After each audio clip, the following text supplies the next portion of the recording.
வணக்கம். நான் உங்கள் வெள்ளக்கோவில் எம்எஸ்பி சக்திவேல் பேசுகிறேன். இன்னைக்கு பார்த்தீங்க அப்படின்னா நமது அண்ணாமலை அண்ணா அவருடைய ஜாதகத்தை பற்றி பார்க்க போகிறோம். இப்போது பாஜகவில் அவர் இருக்கார். இதற்கு முன்னதாக போலீஸ் பதவியிலிருந்து வந்துவிட்டார். தற்பொழுது பிஜேபி கட்சியில் இருந்துகிட்டு இருக்கார். இவருடைய ஜென்ம லக்னம் அப்படின்னு பார்த்தீங்க அப்படின்னா கன்னி லக்னம். இவருடைய ஜென்ம ராசி அப்படின்னு பார்த்தீங்க அப்படின்னா கடக ராசி. ஜென்ம நட்சத்திரம் பூச நட்சத்திரம்.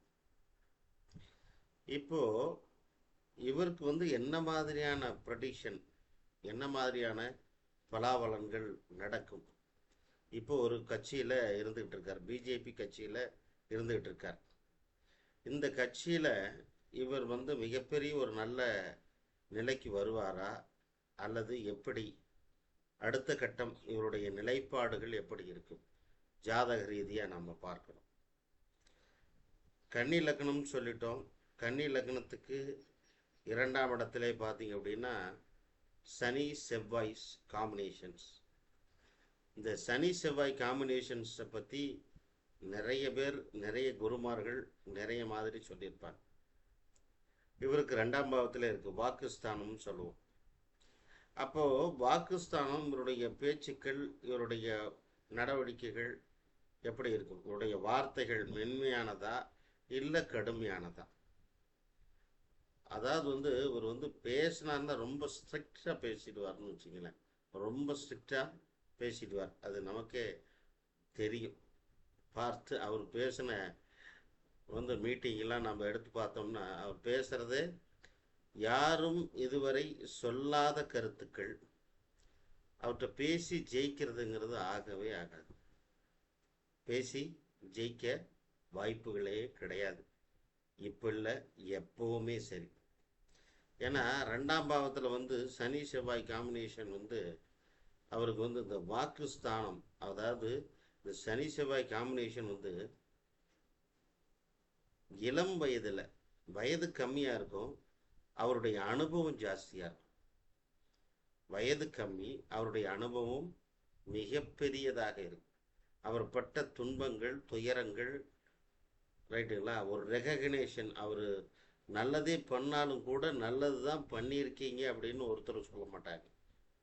தவறத்தான் சுட்டி சுட்டி காட்டுவாங்களே தவிர அவர் பண்ண நன்மைகளை எடுத்து கூற மாட்டார்கள். உண்மையில் சொல்லணும் அப்படின்னா அவருடைய வார்த்தைகளில் ஒரு ஸ்ட்ரிக்ட் இருக்கு.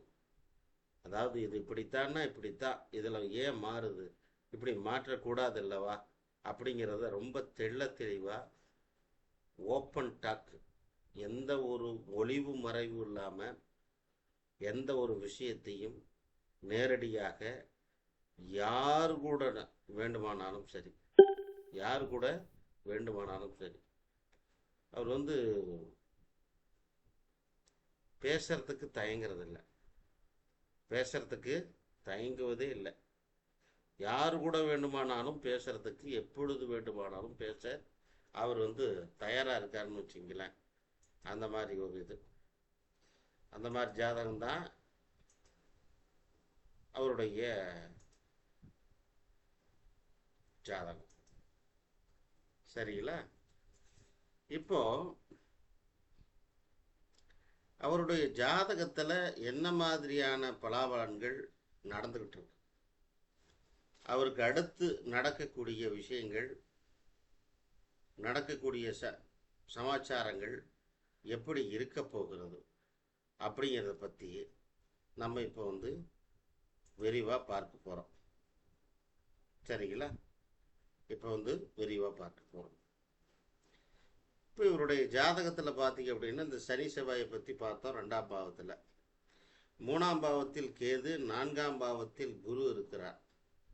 5ல் கிரகம் இல்லை, 6ல் கிரகம் இல்லை, 7ல் கிரகம் இல்லை, 8லையும் கிரகம் இல்லை. ரைட்டுங்களா? 9ஆம் பாவத்தில் பார்த்தீங்கன்னா லக்னத்திற்கு 9ஆம் பாவத்தில் ராகு, சுக்கிரன், புதன், சூரியன் 4 கிரகம் 9ஆம் ஸ்தானத்தில். 10ஆம் பாவத்தில் கிரகம் இல்லை. 11ஆம் பாவத்தில் சந்திரன், அதாவது கடகராசி, பூச நட்சத்திரம். 12ஆம் பாவத்தில் கிரகங்கள் எதுவும் அமையவில்லை.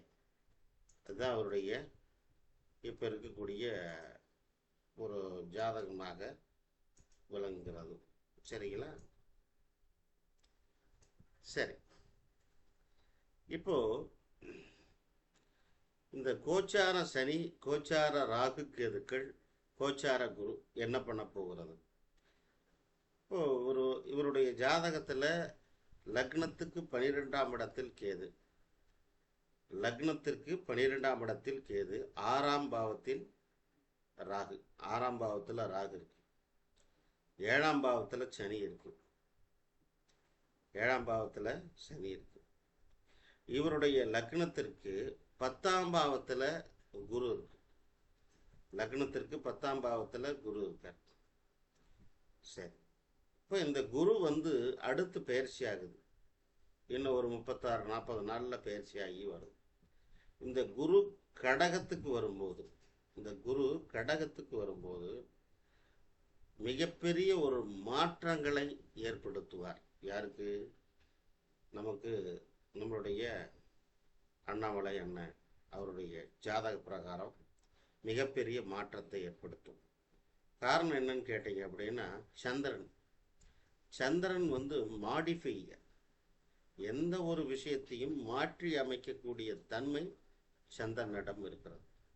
உங்களுடைய கர்மாவை மாற்றி அமைக்கக்கூடிய தன்மை சந்திரனிடம் இருக்கிறது. உங்களுடைய கர்மாவே மாற்றி அமைச்சிடும். அப்போ லக்னத்திற்கு 11ஆம் பாவத்தில் குரு வரப்போகிறார். இந்த லக்னத்திற்கு 11ஆம் பாவத்தில் குரு வரப்போகிறார், சந்திரனுடன் இணைகிறார். சந்திரனுக்கு 5ஆம் பாவத்தில் கேது இருக்கிறது. சந்திரனுக்கு 5ஆம் பாவத்தில் கேது.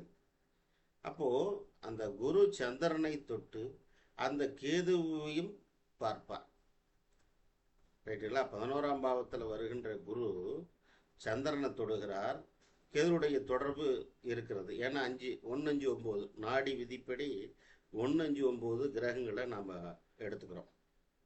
ஒன்று. சரி, குரு மட்டும்தான் வருமா? கேது வராதா? டெஃபரெண்ட்டாக கேது வந்துடும். அப்போ குரு, சந்திரன், கேது, அவருடைய ஜனன ஜாதகத்திலேயே சந்திரனுக்கு 5ல் கேது இருக்குது. அப்போ சந்திரனுடன் கேது அமரப்போகிறார். அப்போ குரு வரப்போகிறார். அப்போ அரசியல் ரீதியாக நமது அண்ணாமலை அண்ணனுக்கு மிகப்பெரிய ஒரு பதவி கிடைக்கிறதுக்கு வாய்ப்பு இருக்கும். கூடுதல் பொறுப்புகள் ஏற்படுறதுக்கு வாய்ப்பு. ரைட்டுங்களா? கூடுதல் பொறுப்புகள் ஏற்படுறதுக்கு வாய்ப்புகள் ஜாஸ்தியாகவே இருக்கு.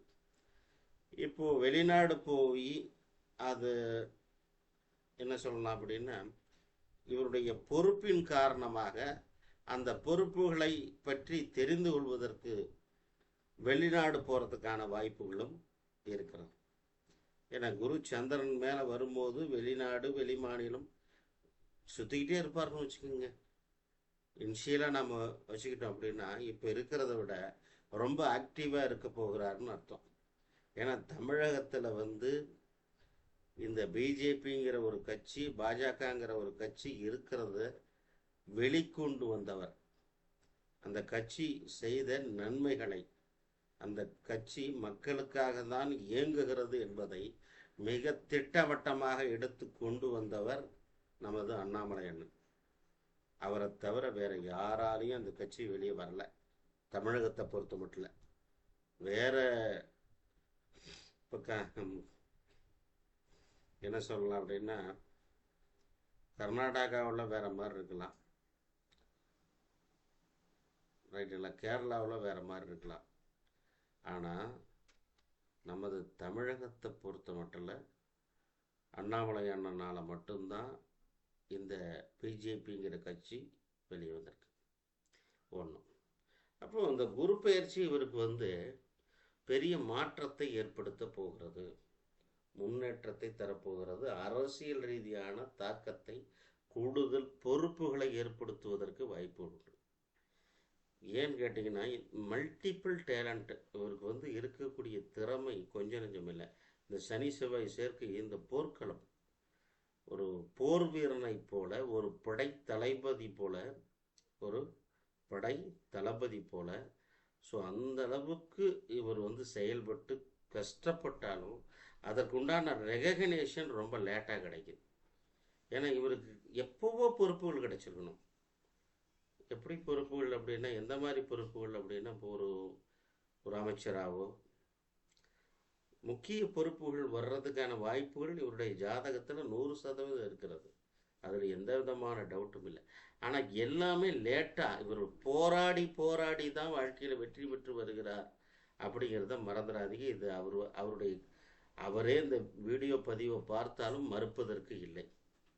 காரணம் இவர் எந்த பதவியில் இருந்து வந்திருந்தாலும் கூட அந்த பதவியில் கூட ஏகப்பட்ட பிரச்சனைகளையும் மேலதிகாரிகளால் தொந்தரவுகளையும் ரைட்டுங்களா இவருக்கு வந்து கொடுக்க வேண்டிய அந்த ரெகக்னேஷன் கொடுக்கவே மாட்டாங்க.